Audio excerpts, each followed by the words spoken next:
I'm Joe Mendoza, Captain of the Sheriff's Information Bureau. Thank you for coming to our press conference to discuss the latest developments in the Andres Guardado investigation. The order of speakers will be the Sheriff of Los Angeles County, Alex Villanueva, and Detective Division Commander Chris Marks. At this time, I would like to introduce the Sheriff of Los Angeles County, Alex Villanueva.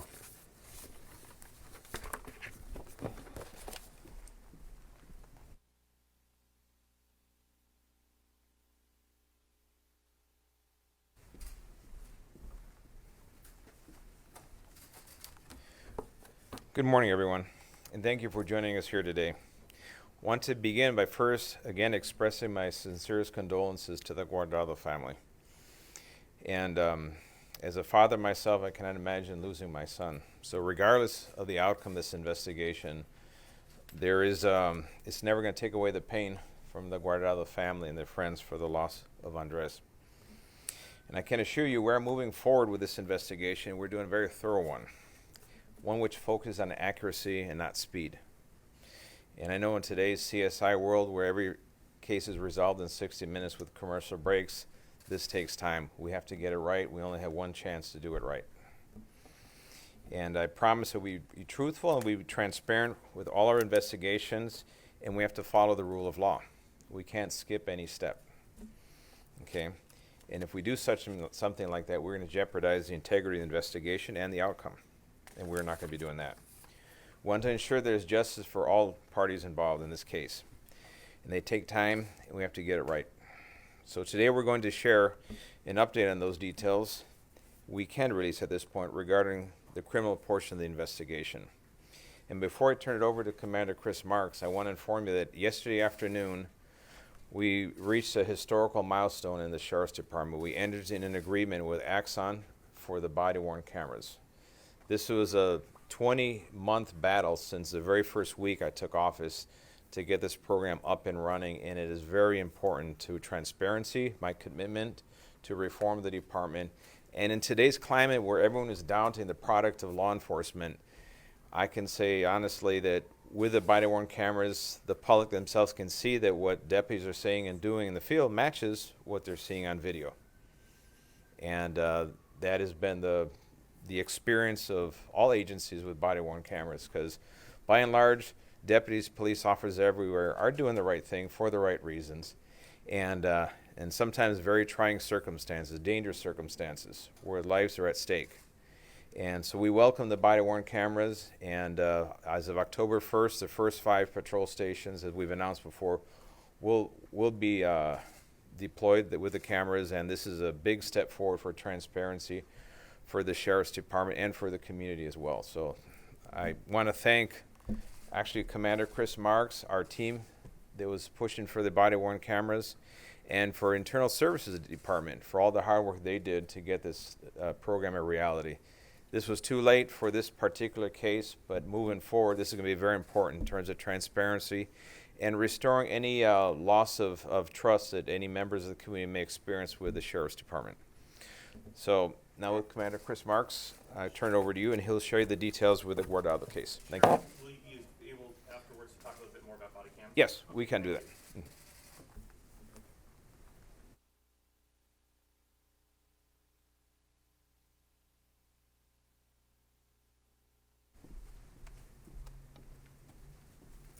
Thank you, Sheriff. Good morning. I will be providing you an update today on the investigation into the deputy involved shooting of Mr. Andres Guardado. This briefing will be separated into 3 areas. First, a review and update of the criminal investigation of the deputy involved shooting. Second, information regarding a parallel investigation of a gang-related shooting incident that occurred on June 7th, 2020 at the same location. And third, a review of the reported incidents at the location of 420 West Redondo Beach Boulevard, unincorporated Gardena. Please note, at this time, there is no information linking the second and third areas of this briefing to Mr. Guardado.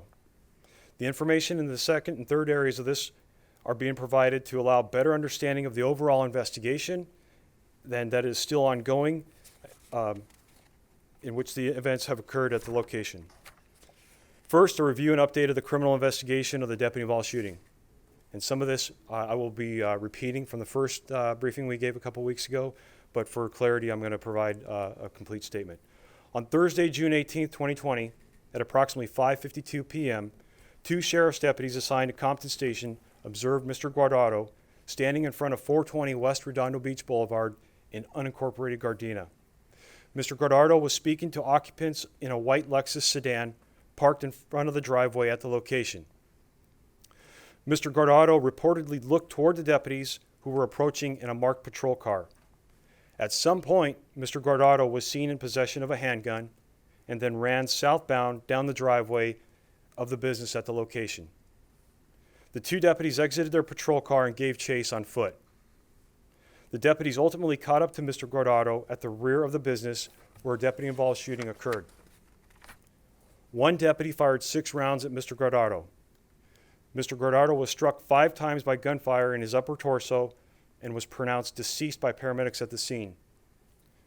A .40 caliber semi-automatic handgun was recovered at the scene from Mr. Guardado. We will have a picture on the display for you here. That is a picture of the weapon that was recovered. A copy of all photos and videos provided to you today will be provided to the media. It has been reported that Mr. Guardado was employed or acting as a security guard at the location. Regarding that assertion, we have the following information to share. Mr. Guardado was not wearing a security uniform or clothing, nor wearing any type of gun belt. He was not yet 21 years old, therefore he was unable to be legally employed as an armed security guard. There is no record for Mr. Guardado possessing a security license through the California Department of Consumer Affairs Bureau of Security and Investigative Services.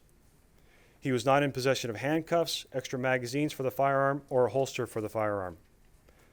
No person interviewed to date has admitted to hiring Mr. Guardado as a security guard at that location. When the homicide investigators responded to this incident, they obtained a search warrant for the location. Included in the search warrant was authority to seize all of the cameras at the location of the shooting. The cameras that were mounted were removed from their mounts and collected as evidence. They were examined by our technical operations investigators to determine if they had onboard memory cards. After analysis of each camera, none of the cameras contained any memory cards, nor did they contain onboard video footage. A DVR from the location was seized and also determined not to have any recorded video on it. This is a separate video DVR that was seized. I will talk about a first DVR that was seized prior to this, a week prior. Inside of the business, homicide investigators observed several gas bottles used for storing nitrous oxide. There'll be 2 pictures of the scene showing the nitrous oxide bottles that were inside the auto repair store. An additional search warrant was obtained in order to preserve and obtain any web-based security footage from the alarm company that monitored the business. After serving the search warrant at the alarm company responded that there was no video footage captured on their servers of the location at the time of the deputy-involved shooting. Next, distant video footage was obtained from a business across the street, but does not show the actual shooting itself. The video will be played momentarily. I want to caution you, the video frame rate and quality is very poor on this recording, and it skips intermittently throughout. Prior to starting the video, you will see Mr. Guardado standing in the driveway of the location. He will move out to the street to speak with persons in a white car, and then you'll see the deputies approach. We'll play the video now.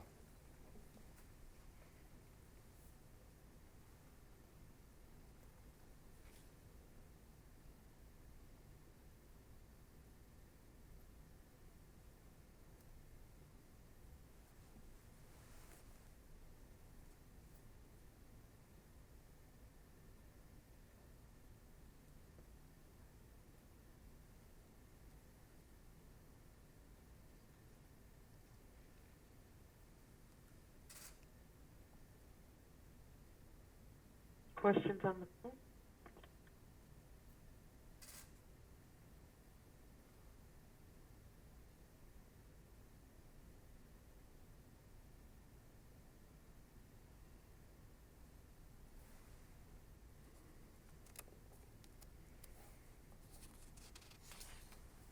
Again, that video will be available for all of you at the end of this press conference.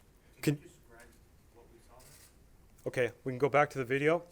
So you see the front of the location, 420 West Redondo Beach Boulevard. The driveway and the security gate is partially open.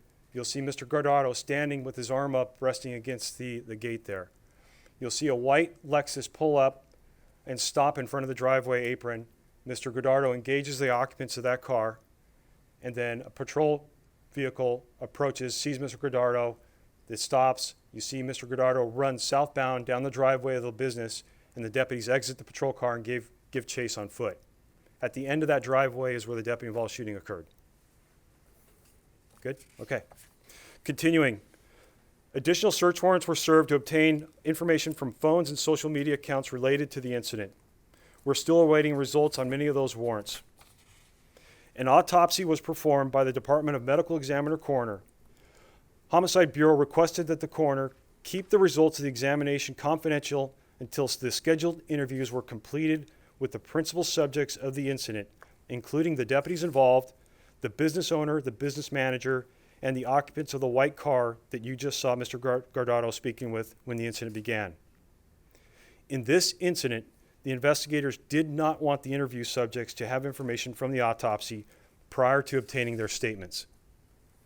Specifically, the autopsy report provided information related to the number of rounds fired, wound paths, and bullet trajectories to the persons being interviewed. Despite our request, Coroner Jonathan Lucas, in an unprecedented action, released the autopsy report publicly, potentially compromising the integrity of those interviews. Subsequently, both involved deputies have been interviewed by homicide investigators, and we've determined to give complete statements regarding the incident. And when I say complete statements, I'm referencing answering all of our questions. Since the incident, the firearm recovered by Mr. Guardado has been submitted for forensic testing. Again, shown here, which the forensic testing includes: 1, functionality. The firearm was test fired and determined to be fully functional. 2, it was fingerprinted. There were no identifiable fingerprints, which is actually very common for a polymer type frame like this, where you can see there's no smooth surface. 3, general photo documentation. The pistol's photographed and determined to be consistent in design and construction with a 3D printed polymer frame. The slide and barrel are manufactured by Smith & Wesson. The frame lacks any manufacturer serial number markings, and the weapon also contained a loaded Glock magazine with 14 rounds in it. 4th is a ballistic comparison where the rounds fired from the gun are tested. We're still awaiting the results of the ballistic comparison. And 5th is serology, and Mr. Guardado's DNA was obtained from the pistol's trigger guard, and the magazine that was found inside of the weapon. Moving on, second. And this, again, second portion of this briefing, we have no linkage between Mr. Guardado and what I'm about to provide to you now. 11 days prior to the deputy-involved shooting on June 7th, deputies assigned to Compton Station responded to the same location regarding a gunshot victim. They encountered a victim suffering multiple gunshots to his torso and observed a blood trail leading to the interior of the business. A crime scene was established, and gang investigators from Operation Safe Streets Bureau responded. A search warrant was served that day by OSS, Operation Safe Streets Bureau, in order to obtain evidence related to the shooting. Inside the location, OSS investigators observed numerous bottles of nitrous oxide gas, commonly referred to as NOS, as you saw in the previous picture from the homicide investigation of the deputy-involved shooting. OSS investigators also found a significant amount of methamphetamine, a shotgun, and also the DVR that was actually connected to the security cameras and captured the shooting from that date was seized by the OSS investigators. I'm showing you certain pictures from the OSS investigation that day. An additional search warrant was authored in order to review the video contained on the DVR for the shooting of June 7th. That analysis is still ongoing. There's more than 30 days of video captured on that DVR, and investigators are still going through that. I'm going to show you 2 video clips taken from the June 7th day. One is before, and the other one is after the shooting. You will see prior to we starting the video here, you'll see people lined up in the driveway. This is the same driveway that Mr. Guardado ran down from the street in the previous video. These people are lined up. Many of them are holding bottles, presumably to get nitrous oxide or NOS filled up. I will not show you the video of the shooting as that shooting investigation is still ongoing. So we'll play the first video. Then this is the second video after the shooting on Redondo Beach Boulevard where you see people running out and you'll see them holding NOS bottles as they're running out too. Now keep in mind, the victim that was shot several times in the torso and was laying in the driveway where all those people were standing.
The OSS investigators handling this shooting are still seeking to identify many of the persons in this video and are requesting the public's assistance in identifying the individuals shown.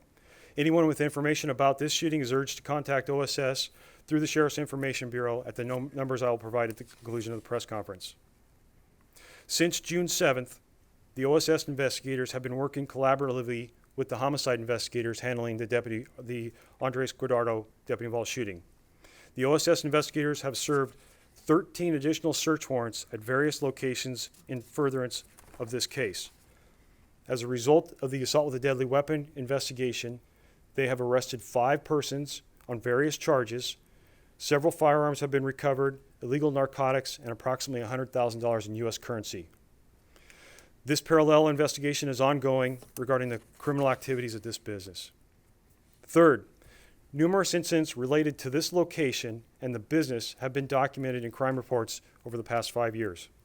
Since January 1st, 2015, there have been 23 calls for service received at 420 West Redondo Beach Boulevard. These calls include 10 disturbance calls, 2 burglary calls, 2 battery calls, and 2 vandalism calls. Also, one of these incidents is a gang-related murder that occurred November 2nd, 2018. That investigation is still ongoing and not solved at this time. On June 9th, 2020, 2 days after the assault with a deadly weapon and 9 days before the deputy-involved shooting, deputies conducted a traffic stop for a vehicle blocked in the driveway at the same location. The deputies approached the car and smelled marijuana emitting from the vehicle and detained the 2 persons that were occupied in the car. Deputies recovered narcotics and an unregistered firearm from that vehicle and arrested both occupants. On June 11th, 2020, 4 days after the assault with a deadly weapon and 7 days before the deputy-involved shooting, deputies approached a vehicle parked directly in front of the red zone at that same location. The deputies ultimately detained an occupant and arrested that person for possession of methamphetamine. Lastly, both of these incidents are still actively being investigated. Our Homicide Bureau is committed to gathering all the facts possible for this tragic event. The investigators are still seeking the individuals in the white vehicle showed in the video where Mr. Guardado was speaking with, and we would like to interview them. When these investigations are complete, the deputy involved shooting investigation will be delivered to the Justice System Integrity Division of the District Attorney's Office for their review and determination. The Federal Bureau of Investigation has been speaking with our investigators and is regularly updated on this case. If you have information about the two occupants of the white Lexus, please contact Sheriff's Homicide Bureau at 323-890-5550. If you have information about who the identities of the persons that were present who might have witnessed the assault with a deadly weapon, you can contact Sheriff's Information Bureau at 213-229-1850 or LA Crime Stoppers at lacrimestoppers.org. I'll be happy to take any of your questions now. Commander, can you tell me if the statements that were made by the two deputies involved, are they consistent with each other, and does it match the forensics you've got thus far? So I'm not going to be able to answer your questions about what the statements were exactly that the deputies provided. That'll be delivered to the district attorney, and they'll make the determination. Okay, I don't need specifics. I just want to know if you're comfortable that everything matches. Again, that's specifics, and I'm not going to answer that. Sorry. It sounds to me, sir, that what you're trying to say with the 2 and 3 portions of your update today Yes, ma'am. is that where Mr. Guardado was ultimately shot and killed by deputies, this is a place that has been troubled. This is a place that has had, like you said, 20-plus calls for service over the last few years. Sounds like there's probably drugs being dealt out of this shop. Can you kind of like tie all of that together and know what you're trying to get at with talking about all 3 of these incidents? And I think you just did that. I would like you to say it though, sir. So, exactly. There's obviously a pattern of criminal activity occurring at this location, which is why the deputies are probably drawn to that location in being proactive and trying to address a problem. As we know, if nitrous oxide is being sold out of there illegally for personal consumption, many of your stations have done reports on the dangers of NOS and people that have been killed because drivers inhale the NOS and pass out and crash into people. So yes, if there's a pattern of criminal activity at any location, proactive deputy sheriffs or police officers are going to pay particular attention to suspicious activity. Is there any belief that Mr. Guardado had been at that location during any of those other incidents? Again, I don't have any information that links Mr. Guardado to any of these previous incidents. This is background information, and it's also to share with you that we have parallel investigations, and we understand there's a lot of public desire and media desire for information on this case, but we're just have not been in a position to share information on this case because of this parallel investigation and all the search warrants being served at the 13 locations. Now, today, we're in a position where we can give you an update and provide you that information. Where was the gun recovered? Specifically, what location was the gun recovered? The gun recovered from Mr. Guardado was next to where he was deceased. Was it next to his hand, or Again, that's too specific of information. I can't give that out to you. But it wasn't on his person, it was separate from him? it wasn't inside of a pocket or inside of No, it was on the concrete. on the concrete? Yes. But you can't tell me how close it was to his hand? No. And you know what, I can't give you that specific because I don't know where it was actually recovered from. The camera shot that you got from the NOS shooting seemed pretty clear. That camera didn't provide you where there was no flash card in that camera during the Guardado incident? So, correct. So the cameras that are very clear that show the shooting from June 7th, when the OSS investigators arrived to investigate that scene, they served a search warrant for that premises. They seized the DVR that was connected to those cameras. So that DVR that recorded everything, as of June 7th, stopped recording because we took the memory away from it. So there is no recording of the deputy involved shooting that happened a week and a half later. So you're saying if you hadn't seized that DVR, you would have had footage of the shooting? I think I'm saying if there hadn't been a shooting on June 7th and we didn't follow through with a thorough investigation, there would still be a recording, yes. Guardado's gun, is that considered a ghost gun? And is it traced to any other activity? So the tracing, because there's no serial number, there's no registration for it. The only tracing would be through the ballistics, and that's still ongoing. The prior instances of the vehicle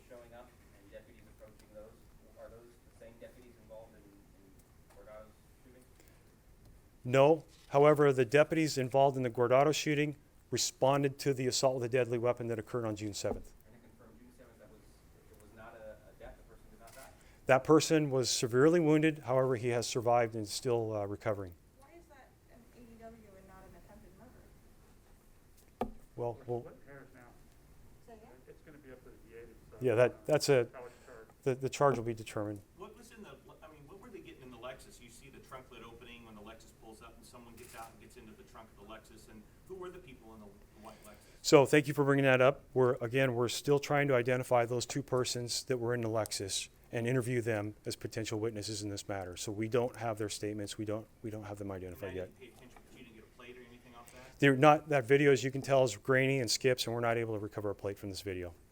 Then you have no idea what they might have been getting in that trunk then? I can't tell you from a fact-based answer what they were doing. I mean, you can probably look on the videos and see what's going on there and maybe make an assumption, but I'm not going to tell you that unless it's fact-based. gonna take one more question, we're gonna go to the phone lines. Thank you. Just one more quick question with regards to, you said you interviewed, nobody that you've interviewed has said that they ever hired Ian Guardado as a security guard. Does any of the people that work at that auto body shop or, what I had read that he was an informal security guard, but that doesn't match up based on the And we follow the same information if you're referring to social media, and we're trying to follow up on that, and nobody has told us in a statement to the homicide investigators that. So there's no evidence of that at this point? No.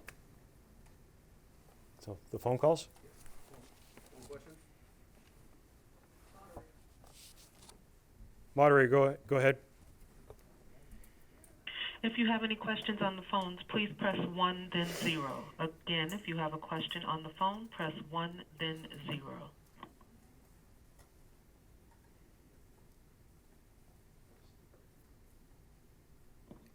Okay, And no, in a few moments, there are no questions at this time. no questions. I'll turn over to Captain Mendoza. It is considered a ghost gun, correct? It's unserialized? Yes. It was just the one gun found, right? By Mr. Guardado, the The night of the deputy involved shooting, there was one gun recovered, and that was next to Mr. Guardado. and that's not no serial number. Correct. Is there any evidence he tried to fire it? I know you said there was DNA on the trigger, but that could have been,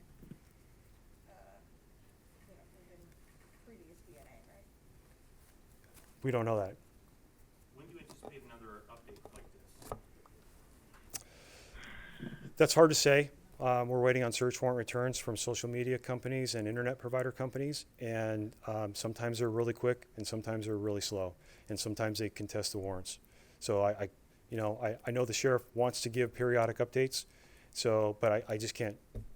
That would probably be the next milestone, or we identify the two occupants of the white car and get more statements from them. You haven't turned anything over to the DA yet regarding the No, deputies? we won't turn it over until it's a complete investigation. They're being consulted with, but nothing's been. Criminal investigation versus the shooting investigation. Oh, I'm sorry. I'm talking about the criminal investigation of the deputy involved shooting. What about the deputies involved shooting itself, the disposition of the deputies? What's the status there? So if you're referring to the administrative investigation, that is not initiated until the criminal investigation is complete. Thank you. Henry, can you, sorry, forgive me if you already answered this. Were either of these two deputies that responded on the 18th responded to any of the earlier calls? Yes, that was previously, they responded to the assault with a deadly weapon call on June 7th. So all the information that you gave today, really, for people who are watching this, might question what happened that afternoon, the 18th, when they shot him. None of that is relevant to that, is it? No, I disagree. Because Well, we're providing video footage. We're providing lab result returns on this, so it is relevant.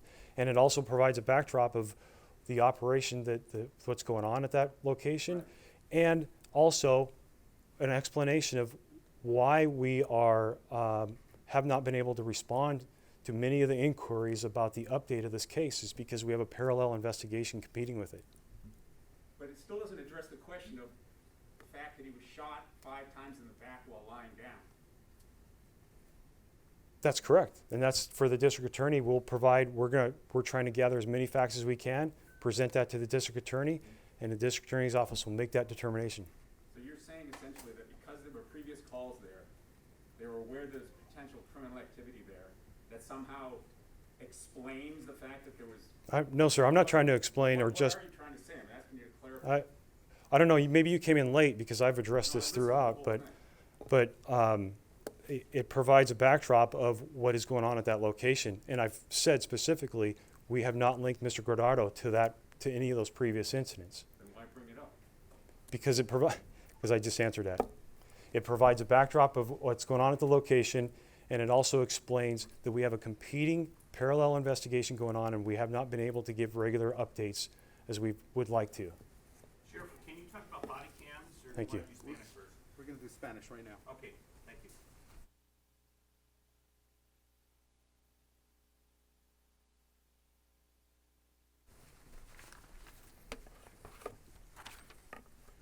Bueno, gracias por su paciencia y por su atención.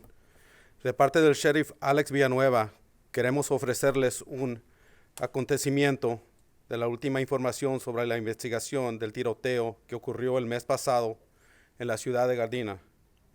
Un caso que resultó en la muerte del hombre joven Andrés Guardado.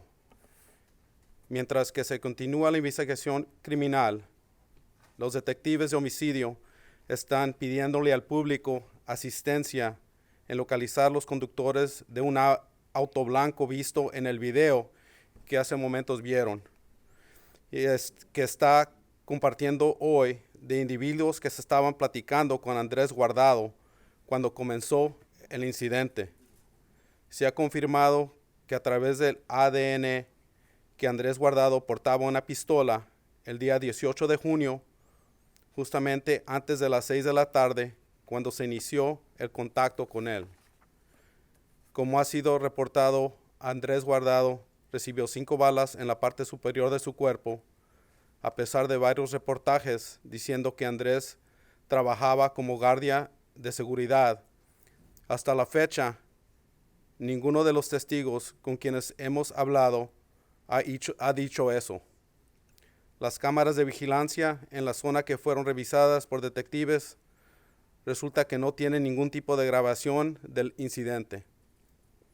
Nuevamente, el sheriff Villanueva desea enviarles sus más sinceros pésame a la familia de Andrés Guardado. ¿Tienen preguntas? En el video que muestran, donde muestran la gente corriendo, ¿qué me puede escribir sobre eso?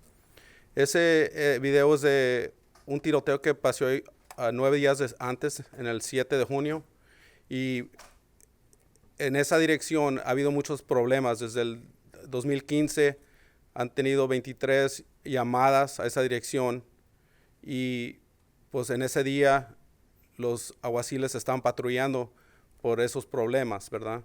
Y ahorita hay 2 investigaciones que están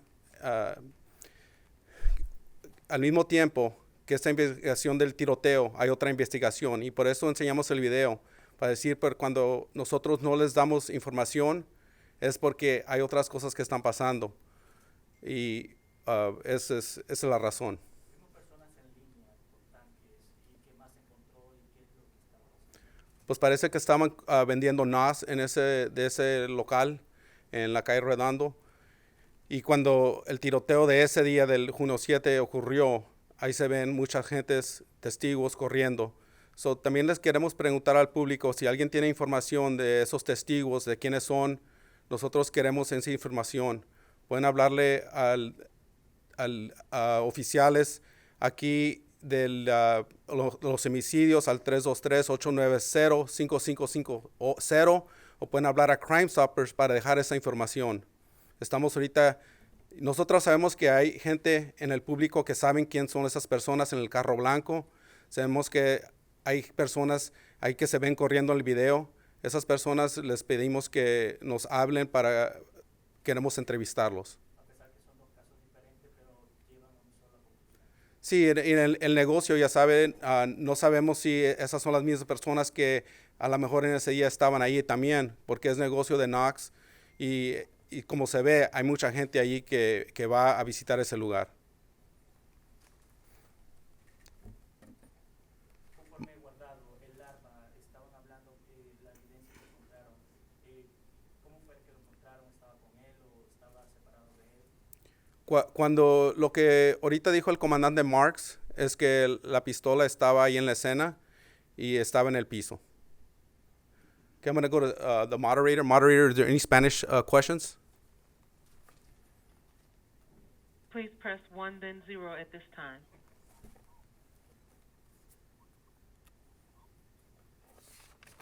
And there are no questions at this time. Okay. Sheriff, if you don't mind, on the body cams, that'd be great. Sheriff Villanueva will now address body-worn cameras.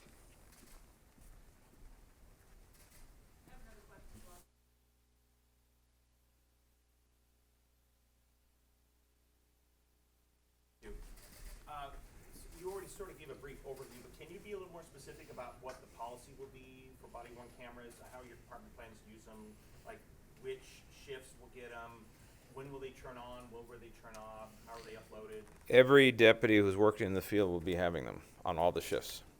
So if they're uniform patrol, they'll have them on.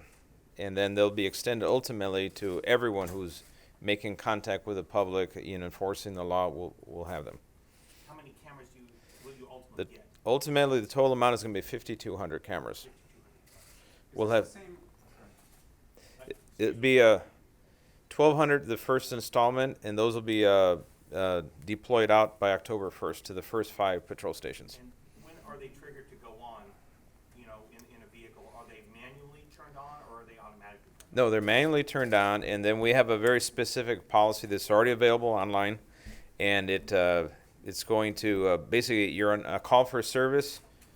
Anything that's emergent call, anything that's a priority call, anything that's a conflict, they could say, for example, a citizen contact, it goes sideways, there's an expectation that you hit it. It has a recall function, so when you hit it has a recall, I think of it as 1 minute that we programmed it for 1 minute. So it can recall back 1 minute.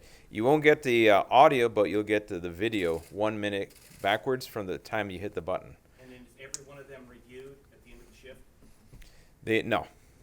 No, they're every Random checks? yeah, every deputy is going to be storing it. There'll be random audits for them, but we're dealing obviously with an awful lot of people, so we have to make it. It has to be fiscally attainable. And we have a limited amount of supervisory resources, so they'll be doing audits, throughout all the shifts of the functions. But every deputy is required to store the information at the conclusion of the shift, and it's stored in the iCloud. Thanks, sir. What are the first 5 stations still again? I believe it's going to be Lakewood, Century, Lancaster, West Hollywood, and Industry. There you go. Did you say it was an Axon brand? Sure. Axon, Is that yes. That's the same brand that LAPD? Yes. And you said you just entered into the contract today? Yesterday afternoon, the contract was signed. For the 5,200? The total program cost, I could let Commander Marks give a breakdown. 5 years, 25 million. Yeah, $25 million for 5 years. For the 5,200 5,200 cameras? cameras, yes. 5 years. Okay. Can you also talk about the incident up in Santa Clarita last week where the teenagers, skateboarders were detained? Where do we stand with that at this point? You said that you were concerned about some of the tactics that were involved there. Well, I have concerns about the tactics. I have concerns about the deployment of the AR-15 rifles. So right now we're doing 2 things. We're doing an investigation on the incident itself. The person has been removed from the field pending the outcome of the investigation, and that is a standard practice. And we're also reviewing the policy on the deployment of the AR-15 to make sure it's realistic and something that is supported by the actions on the ground that justify using that type of a weapon. And when you talk about the person being removed from the field, that's the deputy that can be seen in some video that rolled up and came out and had Yes. kind of rifle going. The person who reportedly pulled a knife on these kids, was that person detained? Because I know all 3 of the teams were detained at least. But did you guys ever locate that person? We're still trying to locate that person because apparently there was 2 calls that came in almost at the same time. One that described the kids as the aggressors. The other one described the homeless person as the aggressor. So we had competing calls. And that obviously there was some confusion involved in that, and we're trying to sort that out. So the investigation that we're doing right now administratively we'll sort that out and we'll identify all the parties. Have you actually heard those calls? I heard somebody else talk. Go ahead. I said, based on what you know, do you believe that the teams were the aggressors? I need to see all the information first. You know, I don't want to comment one way or another. I need to see all the facts first. 2 more questions, please. I was just wondering if you had heard the 911 call yourself. No, I have not. Algo así, Villanueva, lo nuevo que están implementando en español, ¿te me puede explicar lo que les dijo a ellos? ¿Con respecto a cuál? Cámaras. A las cámaras de cuerpo, sí. Ayer iniciamos y completamos un contrato con la compañía Axon. Esto fue un proceso largo, duró 20 meses de completar este programa. Yo lo inicié la primera semana cuando ascendí a esta posición. Y a pesar de todas las represalias y toda la oposición de la Junta de Supervisores, logramos, después de 20 meses, completar el contrato con Axon, y ya el 1 de octubre las primeras 5 estaciones de alguaciles van a tenerlo. Y eso va a ser la ciudad de Industry, Lakewood, Century, West Hollywood y Lancaster. ¿Qué pasa con los alguaciles que estuvieron implicados en el caso de Guardado? Algo que les pueda decir a nosotros. Ellos no están trabajando en la calle mientras completamos la investigación. Real quick, City of Compton asking that the Sheriff's Department enforce the mask requirements. Your thoughts on that? We're working with each city, and it's up to individual cities at how far they want to go with the enforcement. For example, West Hollywood was very aggressive on the mask enforcement, and we contract with them, so we're gonna follow through with whatever the wishes of the individual cities are. You enforce mask Last requirements? question here. Last question here. Go ahead. Go ahead, ma'am. Regarding the body cameras, what finally pushed it over the edge? Did the Board of Supervisors agree? Did the Guardado shooting play a role in finally getting this to happen? The Board of Supervisors ran out of excuses and ways to block it. That's what happened. It took 20 months to overcome the resistance. Had the Board of Supervisors, from the very onset I made this my priority the first week I took office. This is December of 2018. Had they facilitated the process, we would have had the cameras operational by the summer of 2019.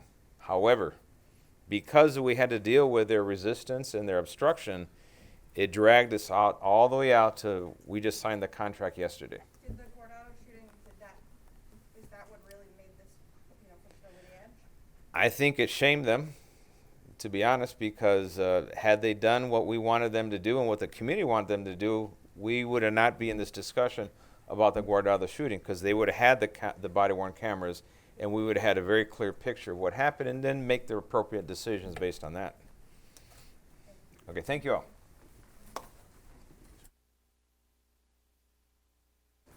Okay, thank you for coming. That concludes our press conference.